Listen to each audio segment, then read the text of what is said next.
उत्तर प्रदेश विधानसभा चुनाव करीब आते ही सभी राजनीतिक दलों ने अपनी अपनी कमर कस ली है। सपा हो, बसपा हो, भाजपा हो या फिर कांग्रेस हो, सभी दलों के नेता इन दिनों रैलियां करने में व्यस्त हैं। बीते दिनों सहारनपुर पहुंचे सीएम योगी ने विपक्ष पर करारा हमला किया। हम आपको सुनाएंगे सहारनपुर पहुंचे सीएम योगी ने किससे कहा अबे नालायकों। साथ ही साथ उन्होंने कहा कि आज किसी को राम मंदिर की याद आ रही है तो किसी को भगवान श्री कृष्ण की, जो राम भक्तों पर गोलियां चलवाते थे, क्या वे राम मंदिर का निर्माण करते। पहले की सरकार आतंकवादियों के मुकदमे वापस लेती थी, हम आतंकवादियों को ठोंकने के लिए एटीएस सेंटर बना रहे हैं। Bureau report, UP TV news, Saharanpur.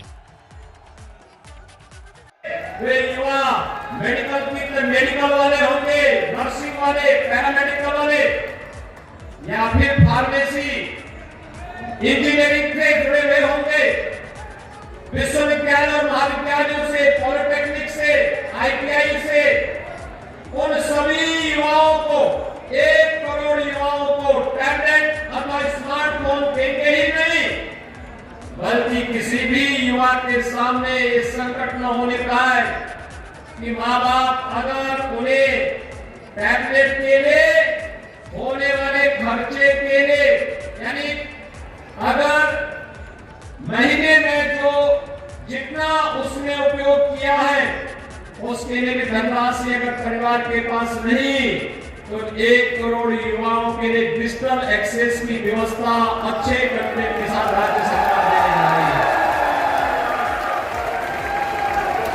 कोई परेशानी न हो।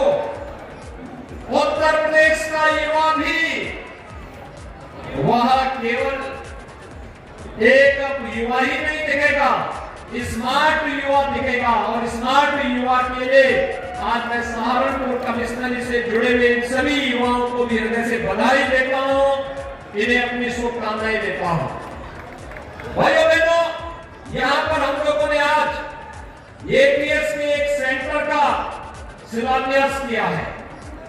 भाइयों बहनों, ये एटीएस का सेंटर आप सब जानते हैं, Uttar Pradesh anti terrorist squad, इसमें बहुत अच्छे काम किए हैं। आपने देखा होगा पहले की सरकारों में आतंकी हमले होते थे, कभी राम जन्मभूमि पर, कभी काशी के संकट मोचन मंदिर पर, कहीं लखनऊ की कचहरी पर, कभी काशी की कचहरी पर, कहीं पर रामपुर के सीआईएसएफ के सेंटर पर, ये लगातार आतंकी हमले होते थे। और आतंकवादी भी गिरगिट की तरह कैसे रंग बदलते थे, वैसे ही जैसे आज समाजवादी पार्टी के बबुआ भी अब बोल रहे हैं ना, आपने देखा होगा उनका मतलब क्या आ रहे हैं। आज वो भी बोल रहे हैं कि अगर उनकी सरकार होती तो वो भी राम मंदिर का निर्माण करा देते हैं। अब उनको सपने भी बहुत आ रहे हैं, और सपने भी इस कदर आ रहे हैं कि सपने में आकर भगवान कृष्ण भी उनको कोस रहे हैं कि अबे नालायकों, जब सरकार मिली थी। भाइयों बहनों, आपने देखा होगा रंग बदलने में माहिर इन लोगों को आज देख करके गिरगिट भी शर्मा जाएगा कि वास्तव में अब तक तो उसको ही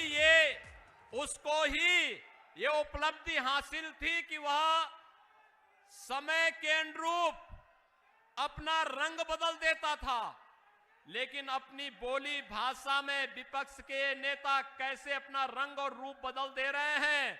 आज किसी को राम मंदिर की याद आ रही है, किसी को भगवान कृष्ण की याद आ रही है, लेकिन जब सत्ता मिली थी तब तो पूरे प्रदेश को इन्होंने बेगाना बना दिया था।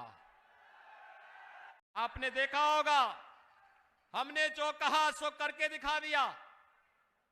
सबका साथ और सबके विकास का मंत्र प्रधानमंत्री मोदी जी ने दिया था।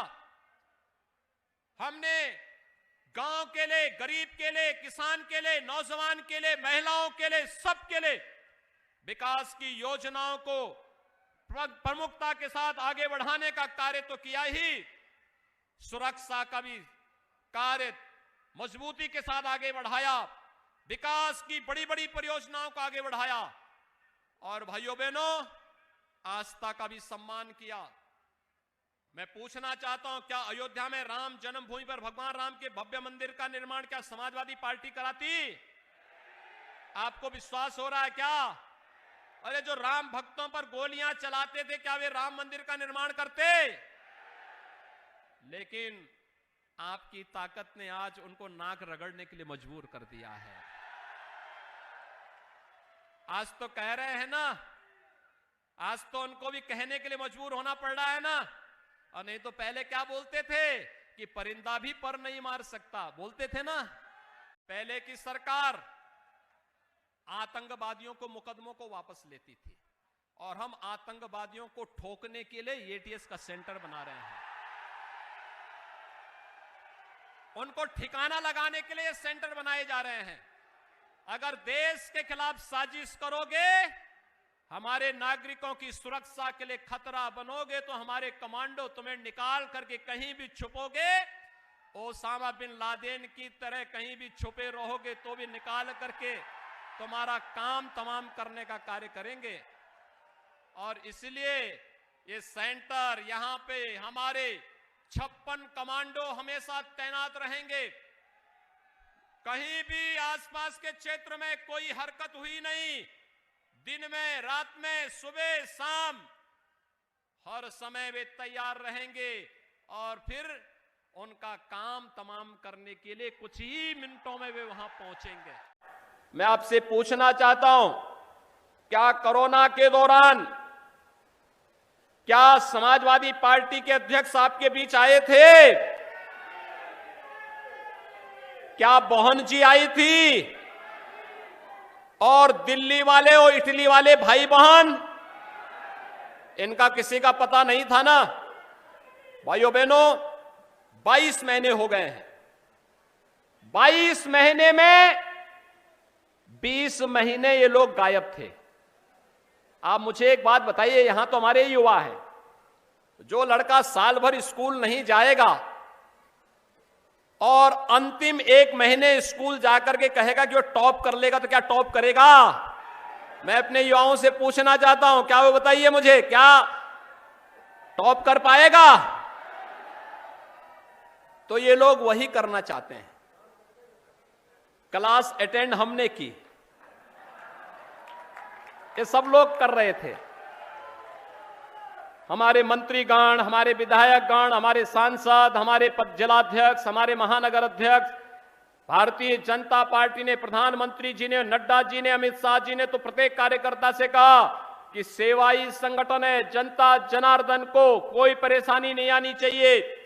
फ्री में टेस्ट, फ्री में उपचार, फ्री में अन्न योजना का लाभ, और भाइयों बहनों फ्री में वैक्सीन और सबको वैक्सीन।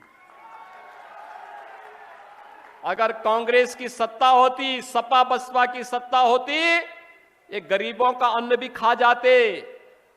जब यहां पर हम इस पावर प्रोजेक्ट का स्वयं उपस्थित होकर के लोकार्पण कर रहे हैं, कुछ लोगों को लखनऊ में सपने आ रहे होंगे और उनके सपने में भगवान कृष्ण आ रहे होंगे और कह रहे होंगे कि अरे अपनी नाकामयाबियों पर अब तो रो जाओ, जो कार्य तुम नहीं कर पाए वह बीजेपी की सरकार ने कर दिया है।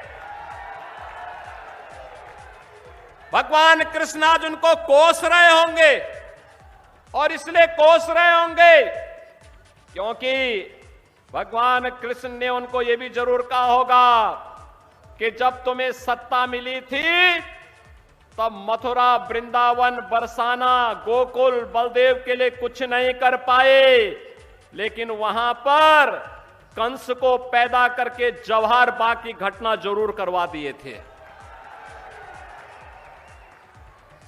यानी ये हरकतें थी पिछली सरकार की। वहां पर कृष्ण से मतलब नहीं, उनको भगवान कृष्ण से मतलब नहीं था, वे तो कंस के उपासक थे और कंस को ही पैदा भी करते थे।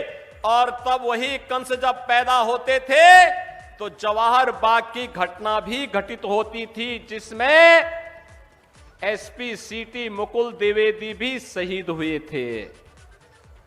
भाइयों बहनों, आज मैं आप सबसे कहने के लिए आया हूं, 2012 से 17 के बीच पहला दंगा कहीं हुआ था, उसी मथुरा की धरती में कोसी कला से प्रारंभ हुआ था। जवाहर बाग की घटना उसी मथुरा जिले में हुई थी।